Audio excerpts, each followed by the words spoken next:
Mungkin sebagian dari kalian bukan berasal dari background keluarga yang punya bisnis yang besar. Ataupun ketika kalian punya bisnis, itu orang tua kalian masih ikut campur tangan untuk semua segi operation, marketing, sampai juga finance-nya. Sehingga bisa dibilang ini tidak ada struktur organisasi yang jelas dan tidak punya sistem yang akurat. Sebenarnya kondisi ini sama persis seperti aku, di mana orang tuaku tuh semuanya dikerjakan sendiri. Jadi bisa dibilang orang tuaku bahkan sampai sekarang itu nggak ngerti sebenarnya setiap bulannya untung persisnya itu berapa sih. Nah beruntungnya setelah aku pindah ke Jakarta, aku banyak kenal sama orang-orang dari perusahaan besar, baik dia direkturnya atau dia sebagai ownernya. Kebetulan juga ada salah satu temenku yang memang sudah kerja di developer besar yang ada di Jakarta, dan posisinya dia ini sebenarnya cukup tinggi, jadi dia mengenal seluk-beluk seluruh sistem perusahaannya. Hokinya teman saya ini akhirnya join dengan saya untuk membuat perusahaan baru di mana bergerak di developing untuk perumahan-perumahan. Sehingga saya beruntung bisa belajar banyak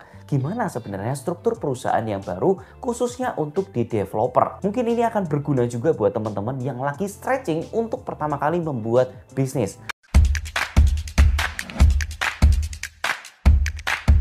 Nah, jadi bagannya itu bakal jadi seperti ini. Struktur perusahaan yang pertama itu pasti jelas adalah CEO. Di mana CEO ini apakah harus ownernya? Belum tentu. Mungkin aja owner ini bisa meng-hire sebuah CEO untuk mengoperate seluruh kapalnya mereka ini. Di mana CEO ini biasanya dia memiliki corporate secretary. Bedakan corporate secretary dengan personal assistant. Kalau personal assistant biasanya ngurusnya bagian hal-hal kecil aja. Contohnya seperti beli-beliin barang, ngaturin event seperti apa, koordinasi dengan satu dengan dua lainnya. Tapi kalau corporate secretary itu tingkatannya berbeda. Dia bisa mengolah data dari orang-orang di bawahnya, kemudian disubmit kepada CEO-nya ini. Corporate Secretary, dia bekerja jauh lebih detail. Dia yang membentuk struktur-struktur di bawahnya. Dia tahu orang ini harus ditempatkan seperti apa, orang ini ditempatkan seperti apa. Untuk HR, mencari orang juga biasanya termasuk di dalam Corporate Secretary ini. Nah, kemudian baru di bawahnya ada 3 bagian lagi.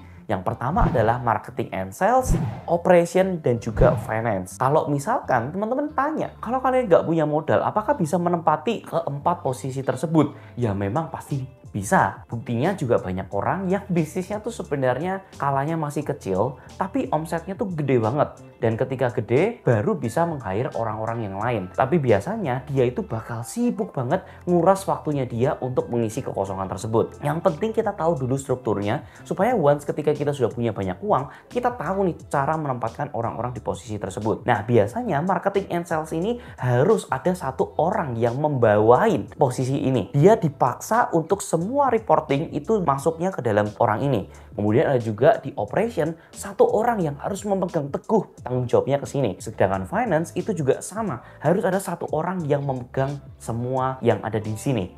Nah, biasanya ketika ada rapat, CEO ini cuma perlu mengumpulkan 3 orang di sini bersama dengan corporate secretary-nya untuk menggodok semuanya di dalam meeting satu harinya. Jadi mereka tidak terlalu repot-repot ngurusin banyak hal dari A sampai Z dari seluruh divisionnya. Nah nanti baru teman-teman bagi lagi antara marketing and sales ini jadi 2 bagian.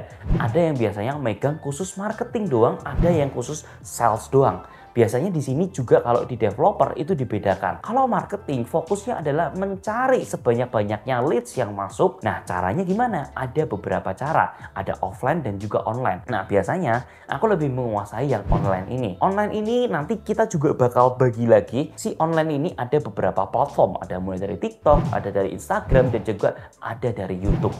Biasanya ini dibedakan sendiri-sendiri. Loh Ton, tapi nanti kalau dibedakan kayak gini orangnya itu bakal banyak banget ya? Yes, ini bakal banyak banget karena ada TikTok, ada Instagram, dan juga ada YouTube. Nanti teman-teman bakal tanya, waduh gila biayanya banyak juga ya Ton ya. Nah sebenarnya teman-teman bisa pilih antara mau menggunakan agency atau membuat tim internalnya sendiri. Kalau saya pribadi sebenarnya saya suka ada sebagian yang dipegang sama internal, ada juga yang dipegang sama agency. Kalau untuk yang internal itu biasanya sebagai talent, videographer, itu untuk orang-orang yang bikin konten daily-nya itu memang saya bikin sendiri. Tapi kemudian kita tahu kita tuh lemah banget untuk targeting ads, makanya kita butuh agency yang membantu kontennya kita yang sudah dibuat itu didistribusikan dengan tepat. Nah, setelah itu orang-orang yang datang kemudian masuk ke dalam tim salesnya. Nah, baru di salesnya ini akhirnya itu mulai berjualan. Tapi ingat, di sales ini selalu ada yang membawahi, yaitu adalah SPV. Dan kemudian satu SPV bisa membawahin beberapa sales. Biasanya kurang lebih sekitar 5. Nah, nanti dibikin nih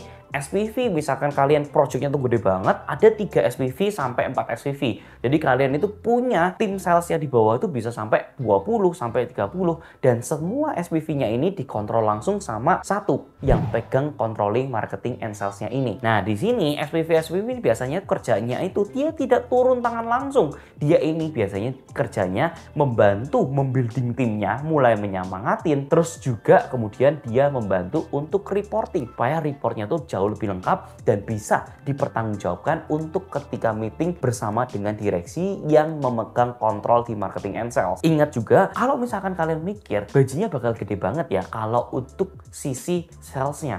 Sebenarnya enggak juga, karena sales itu tidak dibayar berdasarkan gaji yang besar. Mereka diharapkan tidak makan gaji, mereka harus makan dari komisinya. Makanya mereka ini bakal sering berganti karena gajinya kecil dan kalau tidak closing ya mereka terpaksa harus keluar. Makanya sistem sales ini harus benar juga. Ketika mereka ini dapat leads yang berkualitas, mereka harus bisa olah sedemikian rupa supaya akhirnya bisa menjual produknya. Nah, kemudian masuk ke dalam tahapan kedua yaitu adalah operation. Di operation sebenarnya ada beberapa macam. Yang pertama, controlling untuk kontraktornya. Karena di sini biasanya mulai dari material approving, sistem pembangunannya udah sampai mana, ini semua dikontrol di operation. Kemudian juga nanti yang megang legalnya, ketika ambil akuisisi lahan itu seperti apa, izinnya oke atau enggak, sampai nanti ketika ada masalah sama RT RW, masalah IMB-nya, PBG-nya seperti apa, semua dikontrol dari operation. Dan yang ketiga di operation yaitu adalah estate management. Karena biasanya kalau misalkan kita bangun high-rise building atau misalkan bangun perumahan yang dalam skala besar, itu ada iuran, ada uang pangkalnya setiap bulannya. Nah, biasanya asset management ini yang akan controlling semuanya. Mulai dari penagihannya, cari vendor-vendornya, pengisian barang-barangnya, ini semua dilakukan oleh si tim operation ini. Dan yang tadi adalah 3 hal tentang operation. Dan kemudian kita akan masuk ke dalam finance-nya. Biasa di finance itu satu orang finance yang dipercaya ini akan membawahi beberapa orang di bawahnya. Dan ada satu yang memang fokusnya adalah untuk narik-narik piutang. Kebanyakan developer itu kan tidak langsung terima uang secara cash. Biasanya DP-nya juga dicicil. Ada orang yang fokusnya itu ngambilin atau narikin duit-duit dari nasabah. Dia akan ingetin setiap bulannya itu masuk harus berapa. Kemudian ingetin lagi di bulan berikutnya sampai pembayarannya selesai. Kemudian ada juga di bagian yang kedua, dia juga akan menghitung budget.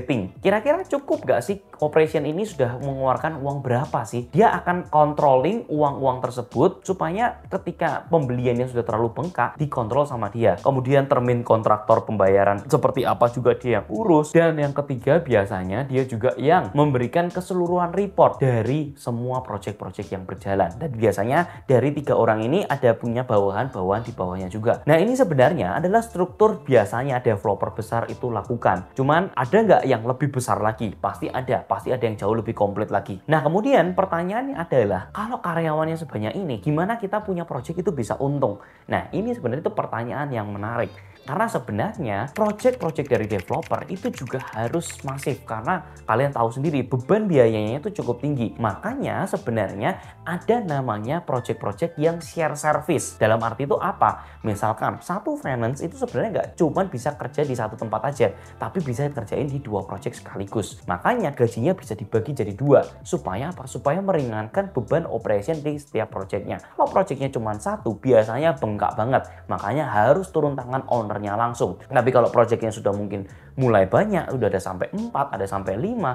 Nah, di sini kalian bisa bikin yang namanya share service. Satu orang, satu manajemen, atau satu tim ini bisa membantu untuk mengisi kekosongan di beberapa proyek. Nah, ini yang akan sebenarnya lebih menguntungkan untuk Bapak Ibu. Nah, ini semuanya adalah hal-hal yang aku pelajari ketika aku ngobrol dengan temanku yang sudah kerja di corporate yang menurutku cukup besar. Pastinya di video kali ini itu juga nggak bakal bener-bener akurat banget kayak corporate yang besar pada umumnya yang bener-bener gede banget. Tapi di sini saya cuma mau mencoba memaparkan apa yang saya tahu supaya teman-teman juga bisa belajar insight-insight dari temanku dan aku share juga ke kalian secara gratis. Karena aku yakin 5 tahun yang lalu aku juga sama, aku kesusahan untuk mengerti sebenarnya struktur organisasi yang benar itu seperti apa. Aku yakin ketika next beberapa tahun lagi aku buat videonya itu pasti jauh lebih bagus lagi karena aku sudah punya corporate perusahaan yang lebih gede lagi. Tapi kalian juga bisa menyaksikan 4 tahun yang lalu aku buat video itu seperti apa. Kalian akan lihat terus progresku sampai 5 tahun lagi, 10 tahun lagi.